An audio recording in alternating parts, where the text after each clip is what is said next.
Hello, welcome back to my YouTube channel. ഇതേതാ സ്ഥലമെന്ന് ഞാൻ പ്രത്യേകം പരിചയപ്പെടുത്തി തരേണ്ട ആവശ്യമൊന്നുമില്ലല്ലോ. അതെ, ഇത് ഞങ്ങളുടെ വർക്കല. എൻ്റെ സ്ഥലം പാരിപ്പള്ളിയാണെങ്കിലും ഞാൻ ആദ്യമായി വർക്കല ബീച്ചിൽ പോകുന്നത് വർക്കല ശിവഗിരി നഴ്സിംഗ് കോളേജിൽ നഴ്സിംഗ് പഠിക്കുമ്പോഴാണ്. അന്ന് അമ്മമാരെ ഹോസ്റ്റലിൽ കാണാൻ വരുമ്പോൾ അവരുമായി ഒപ്പം പുറത്ത് പോകാൻ പെർമിഷൻ കിട്ടി. അന്നാണ് വർക്കല ബീച്ചിലും ശിവഗിരിയിലും ഞാൻ ആദ്യമായിട്ട് പോകുന്നത്. പക്ഷേ ഇപ്പം അങ്ങനെയല്ല കേട്ടോ. കല്യാണം കഴിഞ്ഞതിന് ശേഷം സ്ഥിരം വർക്കല ബീച്ച് നമുക്ക് പോകാനുള്ള വിനോദസഞ്ചാര കേന്ദ്രമായി മാറിയിരുന്നു. അന്നത്തെ പോലെയല്ല, ഇപ്പോൾ പിന്നെ കുറച്ചധികം വാട്ടർ റൈഡുകളും ബോട്ട് സർവീസുകളും ഒക്കെ വന്നു തുടങ്ങി. ഇതിലെല്ലാം മോന് കയറണമെന്ന് താല്പര്യം ഉണ്ടായിരുന്നു, പക്ഷേ എനിക്ക് പേടിയായിരുന്നു. അതുകൊണ്ട് ഞാൻ ഇതിലൊന്നും മോനെ കയറ്റിയില്ല.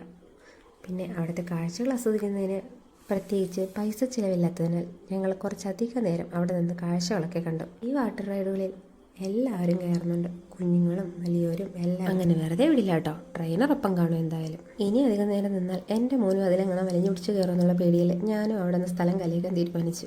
കുട്ടു, അതാണ് എൻ്റെ മോൻ്റെ പേര്. സത്യം പറഞ്ഞാൽ അവന് നല്ല ആഗ്രഹം ഉണ്ടായിരുന്നു. മോൻ്റെ വിഷമം മാറ്റാൻ ഞാനൊന്ന് പറഞ്ഞു, അച്ഛൻ വരുമ്പോൾ ഇനി ഒരു ദിവസം കൊണ്ടുവരും. സത്യം പറഞ്ഞാൽ ഇനി അച്ഛൻ വരാൻ വേണ്ടി കാത്തിരിക്കുകയായിരിക്കും അവൻ. അച്ഛൻ വരുമ്പോഴെങ്കിലും കയറാൻ പറ്റണേ എന്നുള്ള വിശ്വാസത്തിൽ അവനും. ചേട്ടൻ വന്നാൽ മോനെ ആ റൈഡിലൊന്നും കേറ്റല്ലേ എന്ന പ്രാർത്ഥനയിൽ ഞാനും വീട്ടിലേക്ക് മടങ്ങി. അപ്പോൾ ഇന്നത്തെ വീഡിയോ ഇത്രയേ ഉള്ളൂ. Tata bye bye, see U.